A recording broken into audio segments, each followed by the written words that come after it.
আজব ব্যাপার, তাই না? যেই কাজগুলো আমাদের করা উচিত সেই কাজগুলো করতেই কেন জানি লজ্জা পাই। আর যে কাজগুলো করার কথাই না, যে কাজগুলো করার জন্য লজ্জা পাওয়া উচিত সেই কাজগুলো খুব স্বাচ্ছন্দ্যের সাথেই করতে পারি। তাই আমাদের সন্তানদের না সঠিক শিক্ষাটা ছোটবেলা থেকেই দেয়া উচিত, যে কিভাবে চলতে হবে আর কি করতে হবে। সন্তানের সামনে কখনো মিথ্যা কথা বলা শুরু করবেন না বা কারো নিন্দা করবেন না।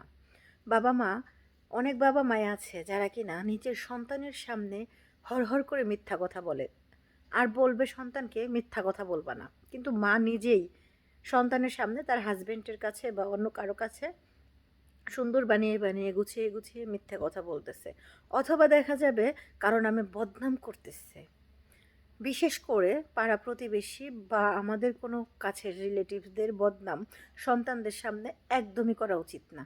কারণ আপনি যখন আপনার সন্তানের সামনে আপনার ভাই বোন অথবা দেবর ননদ এদেরকে নিয়ে কোনো প্রকার বদনাম করবেন, আপনি হয়তো ভুলে যান যে আপনার সন্তান পাশে থেকে সব কথাগুলো শুনছে।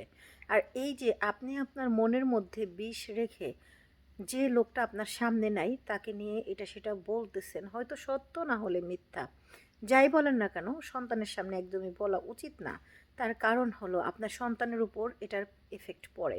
আপনি যখন কারো নামে কোনো কিছু বলবেন আর আপনার সন্তান সেটা শুনবে, যদি আপনার সন্তান খুবই চঞ্চল প্রকৃতির হয় তাহলে তো সে এটা মনের মধ্যে একদম গেঁথে নেবে এবং ওই লোকের সামনে এটার প্রতিক্রিয়া দেখাবে। আর যদি আপনার সন্তান একটু নীরব প্রকৃতিরও হয়, তারপরেও কিন্তু এই সন্তানের মনে এই ব্যাপারটা নিয়ে দাগ কাটবে।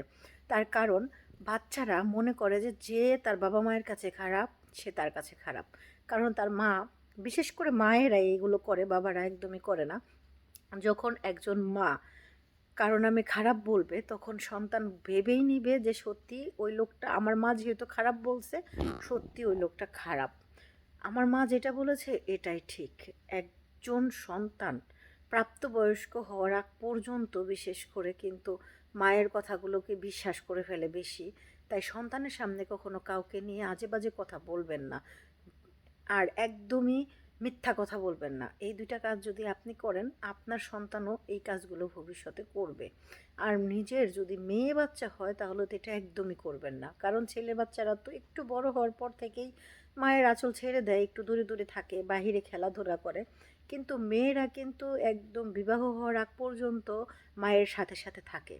তাই একজন মেয়ের মা হওয়ার সুবাদে আপনাকে অবশ্যই অনেক ব্যাপারে সচেতন হতে হবে। কারণ আপনার ভিতরে যে বদগুণগুলো থাকবে, ভবিষ্যতে আপনার মেয়ের ভিতরেও সেই গুণগুলো একদম ভালোভাবে ঢুকে যাবে এবং শ্বশুরবাড়ি গিয়ে ওই গুণগুলোই সে চালানো শুরু করে দেবে। তাই আপনি নিজে নিজের পজিশনের কথা শুধু ভাববেন না, নিজের সন্তানের ভবিষ্যতের কথাটাও ভাববেন। আর এর জন্য একটু সচেতন হবেন।